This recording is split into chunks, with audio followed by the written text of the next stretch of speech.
try to approach it usually about the same. You're coaching the guys in a similar way, trying to get the most out of them every day, no matter who it is. But there is a degree of you approach with the younger, less experienced guys a little bit differently than a more experienced guy.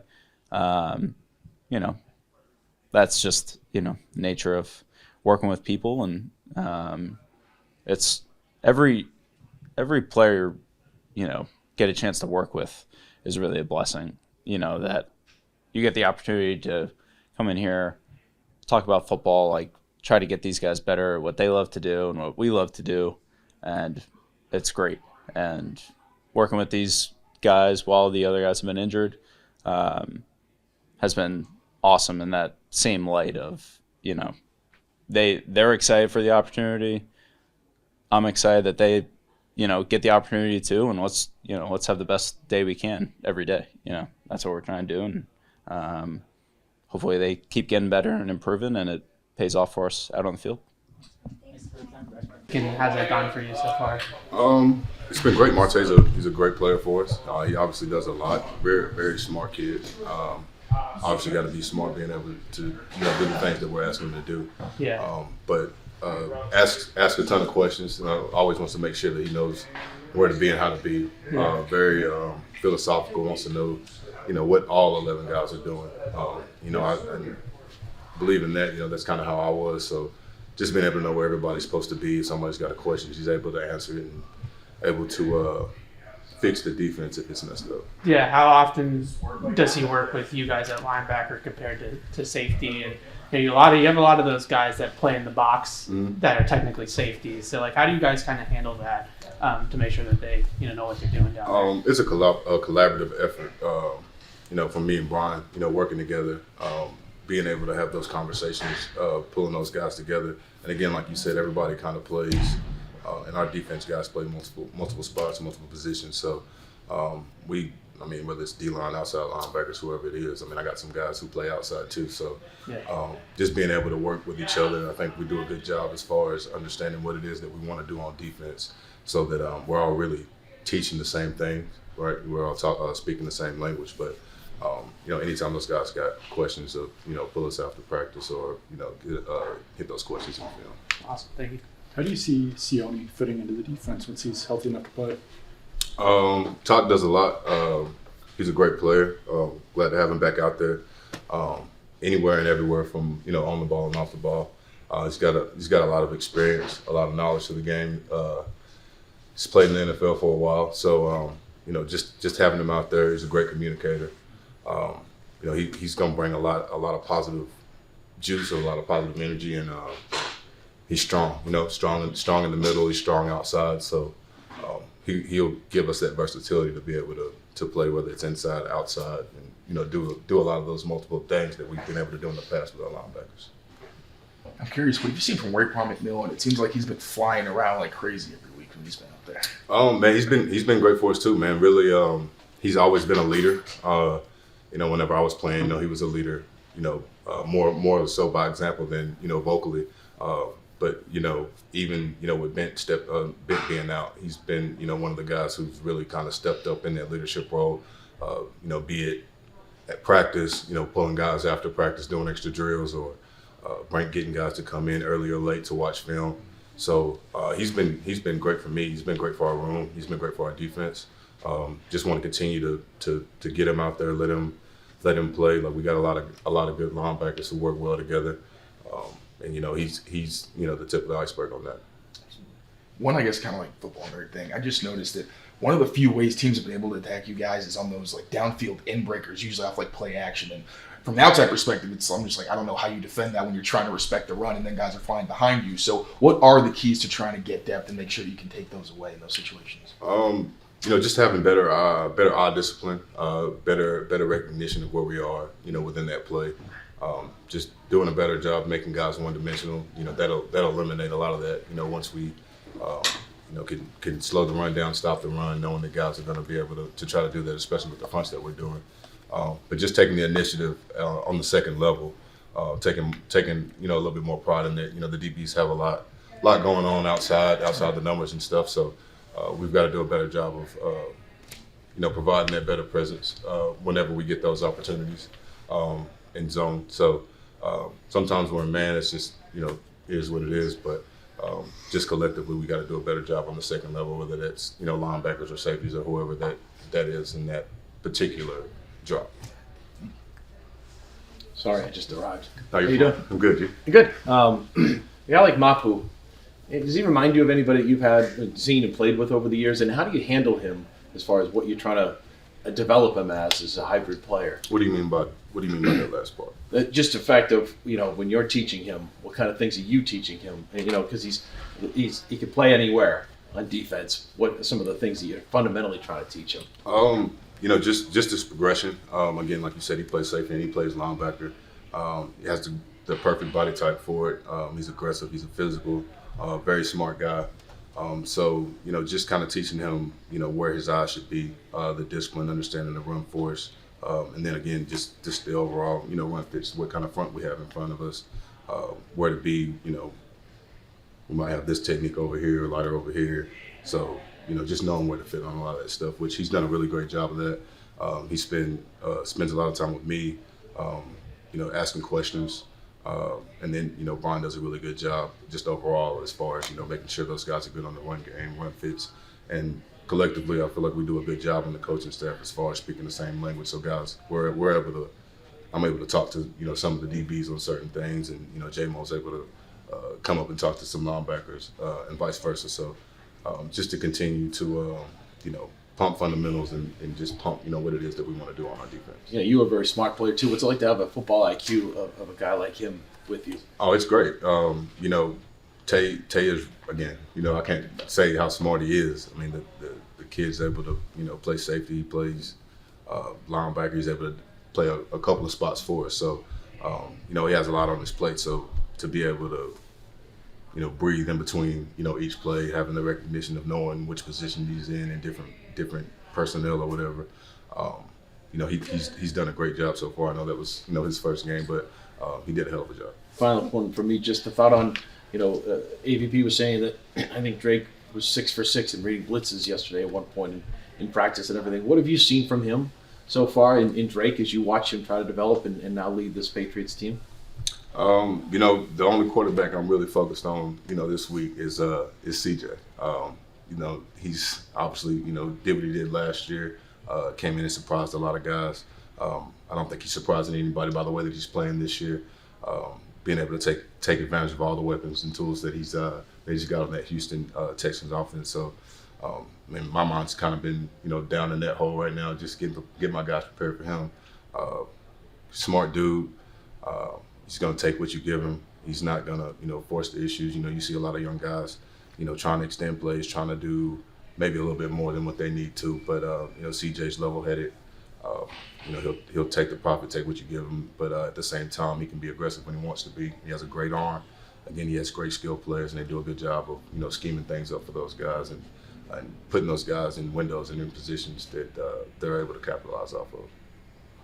Dante, people keep telling us that Marte is smart in the way he watches film or he asks questions like the coach. I sort of thought about you in a sense. You guys are different players. Does he, the way he approaches the game, his football IQ, remind you of you at all? Maybe so. Maybe a little bit different. Obviously, two different positions, right? Still have that role of being in the box and having a huge role in the coverage aspect. But just as far as being smart and understanding the defense and understanding, offensively their philosophy and how they're trying to attack us. He does a great job of asking the right questions, not just questions.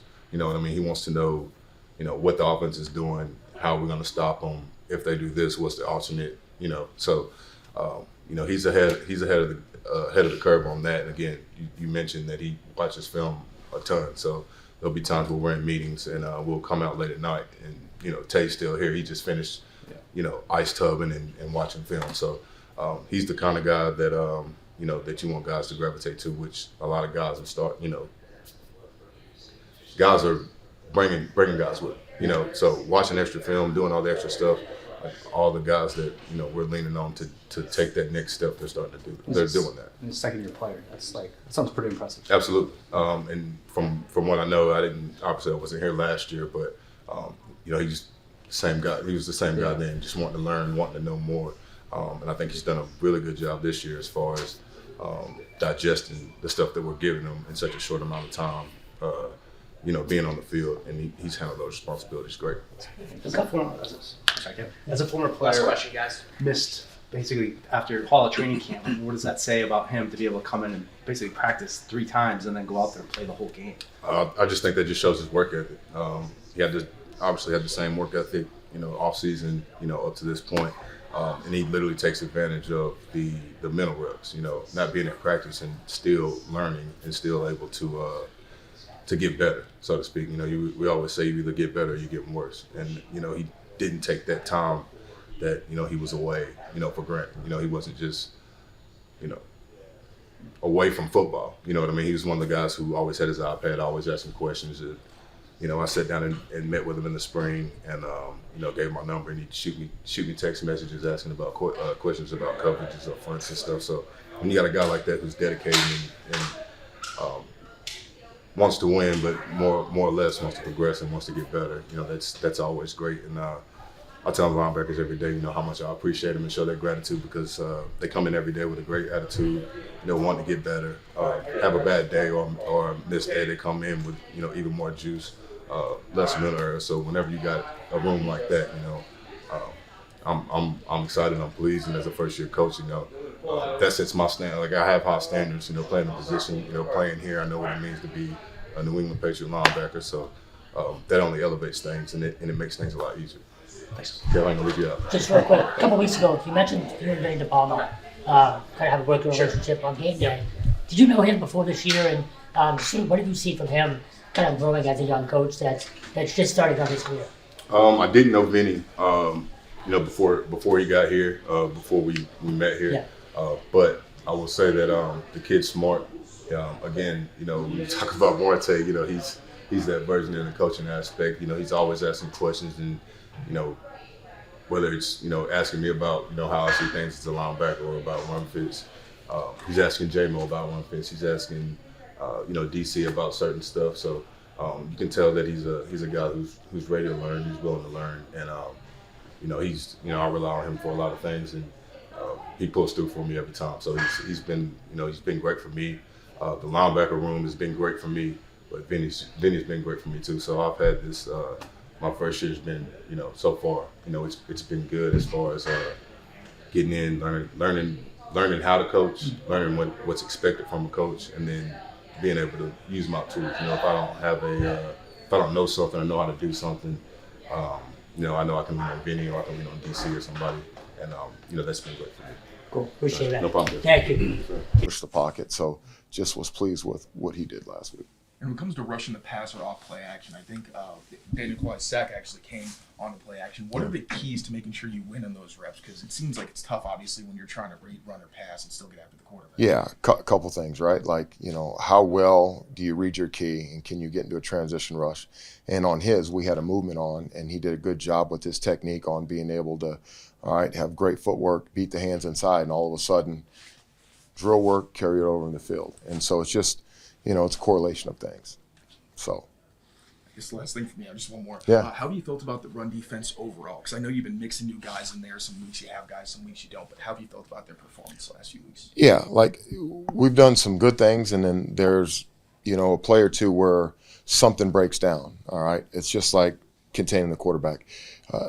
Defense is like a puzzle. There's a ton of pieces, and everybody has a piece that they got to fit. And so when something happens, normally there's somebody there to make up for it.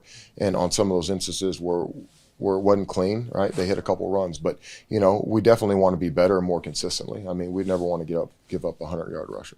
So, I mean, that's our process here and our standard. So. Appreciate it, Coach. Yep, Thank you absolutely. so much. Yep. Thank you. To just learn how their teams, how players are trying to attack them, learning a little bit more about the big picture, right, has been tremendous. He's a really smart guy, and, you really only got to tell him things one time for him to get it. not a repeat error guy, which is great. And, I did it in the film breakdown. He gets the same exact look twice, right? He does a pretty good job on it. I'm just super proud of him, and I can't stress that enough.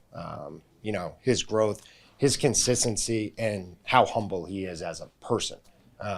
He knows he can do what he does, and he goes out there and he's still like a great dude, doesn't change him, and that's proud as a coach to see that in a player. The one play that comes to mind when I think about Christian was the Tyreek Hill touchdown that wasn't a touchdown because of his coverage. Just what did you see on that play in particular? Yeah, he did a good job squeezing him into the sideline. That was really good. Kind of peeked back because, again, I talked about it. Tua likes to throw a little bit of back shoulders right there. There's a couple of technique things we got to clean up right there. But for the most part, he's in a good spot. He was on top. Tyreek kind of just slipped out at the last second, but he was out of bounds. And that's just Christian wedging him to the sideline, doing a really good job. To stick with Christian for one more, it seemingly would have been talk about Christian for a while. We got 10 minutes, I think. Marco, we can talk about them all. It seemingly would have been super easy for him to come into the season with a bunch of rust after, the way that last season went. Why do you think he doesn't have kind of that rust that some other guys might after missing 13 games in their rookie year? I would say it's because he's a dog. That's what it is. He's not satisfied with being okay. He wants to be great, and he's on that path. So just, he did a great job in his rehab process, and now he's just reaping the rewards. So I want to ask about John Jones as well. I'll switch over to him for a bit. Yeah. Because I feel like, all of the attention's on Christian, but John Jones has also been doing a very good job to start the season. What have you seen from him? Yeah, first of all, I say this every time I get a chance to talk about John. John might be the toughest guy I'll ever coach.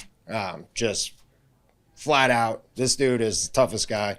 I'm really proud of his veteran leadership this year, right? His input in the room, talking to the team. He's doing a great job with that.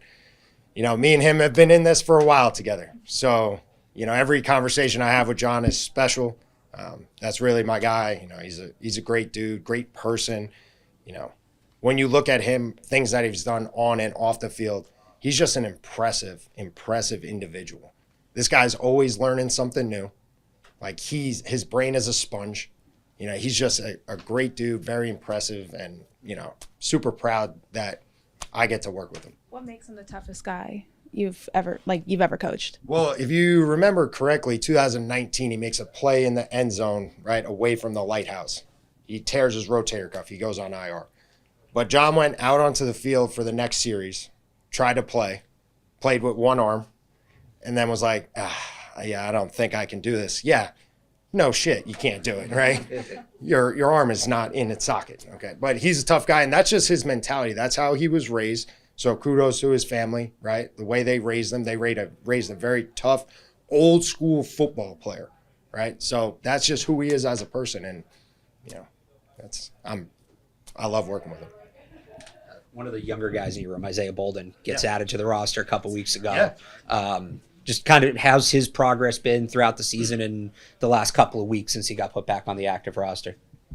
Sorry, one more time with the last part of that question. Just like the progress you've seen from Bolden, especially since he got out of the roster a couple weeks ago. Yeah, so no, he's done a good job staying locked in meetings, right? So you don't see the growth right now, but I see the growth every single day, right? His communication, right? So when you're a young guy in a meeting room, you don't want to talk.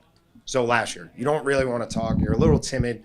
Now I ask a question, he's trying to be the first one to answer, which is great. You love to see that, right? Growth. I'll talk about growth all day long, right? Because that's my job as a coach. And, his on-the-field play is getting better.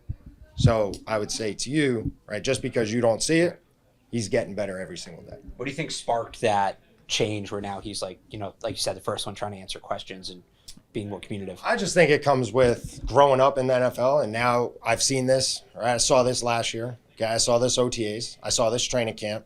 All right, now it's week 5. I'm starting to see things more and more because, look, the NFL game, and all it is manipulation of space, right? So if you can understand the space, you can understand what you're trying to take away. So he's doing a good job with that and starting to understand it, and, proud of him as well. Was he – I know he was on IR all last year, but was he, locked in meetings and here throughout the year? Is that There was a little bit of other stuff. Yeah, you could ask him about that. Yeah. But for the most part, I was no issues with Zay last year. Yeah. Gerard has talked about the value of the show team reps in Drake's development. What have you seen from him in those snaps? I will not be taking questions about the offense because I am a corners coach, so I'm going to stay in my wheelhouse. Okay. I apologize.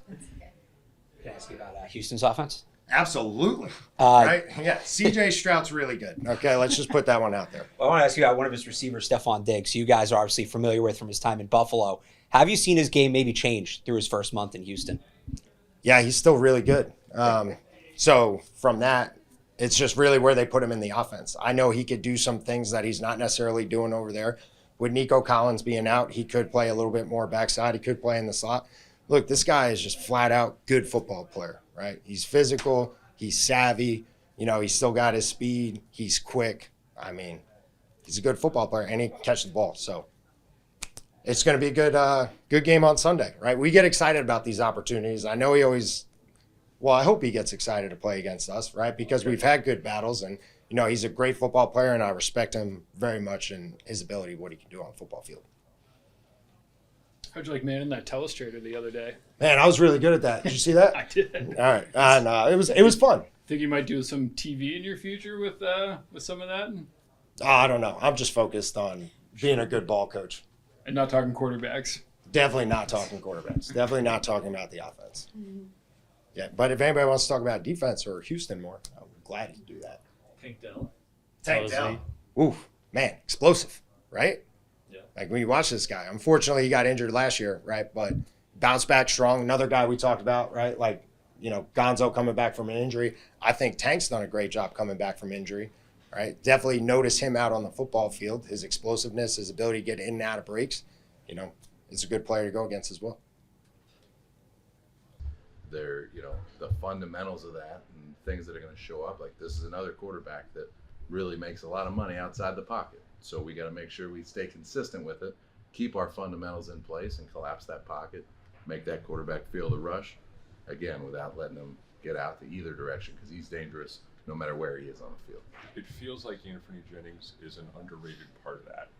For sure. Explain his role in, because a lot of people see the bigger names, but they don't necessarily look to him as a guy who's key to doing something like that. Yeah, he's Mr. Reliable for our defense, and he's a guy, whether it's run or pass, you know the ball's not getting outside of him, and that's, you know, something that being in this system for a while and playing with the level of discipline and technique that he does, it's something he prides himself in, where it's not always going to be flashy stats, but he gets the job done. And I think going without him 1 week and getting him back the next week, that really helped us. And he's a guy that there's a reason he's been a Patriot for so long, and he's going to continue to be a Patriot because he does the little things excellent. How much do you think him playing with Dietrich Wise for as long as he did and watched him coming up, like how much do you think that helped with what he's turned into now? Yeah, I think that's another guy that those two guys together, they do the grunt work. They're not looking for a lot of glory, a lot of praise, but they play great complementary team defense. So yeah, those two being in this system that really, you know, relies on guys that can play discipline and play with great fundamentals and do that dirty work. And Wise and all those guys, that's what they pride themselves on. And AVP was telling us that yesterday Drake started practice with, I think it was 6 blitzes in a row. It was a blitz package. And he was pleased with how he came out of that. What did you see in that period? I'll be honest with you, we're so locked into CJ Stroud and all that stuff this week.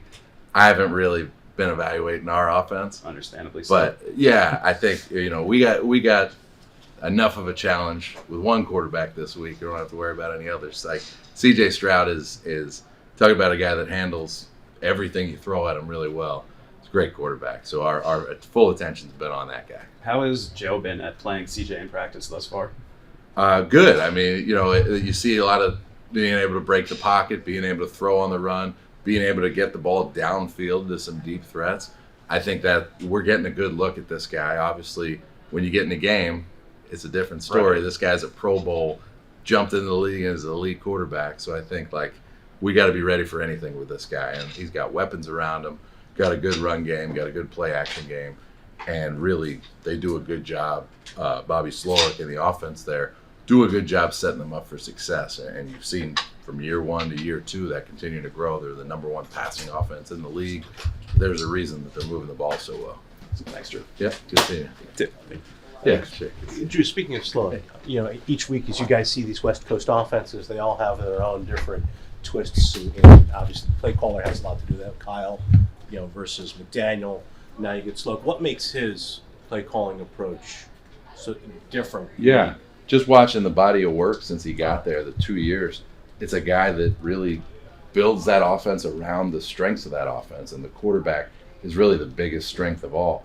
Does a really good job protecting the quarterback, whether it's 7-man protection, adding chippers, giving things that quarterback can feel comfortable back there, because when he feels comfortable, he can deal. And it's also, this is a coordinator that understands weaknesses of defense. Like, he's coached on that side of the ball. Former video guy with Washington, so I'm rooting for the guy in that regard most of the year, unless we're playing. Not this weekend. Yeah, but a guy that kind of came up both sides of the ball, learning the whole thing, and you see that he understands like where it can attack defenses in the run game and the pass game, play action, like the screens that they run, all of it really.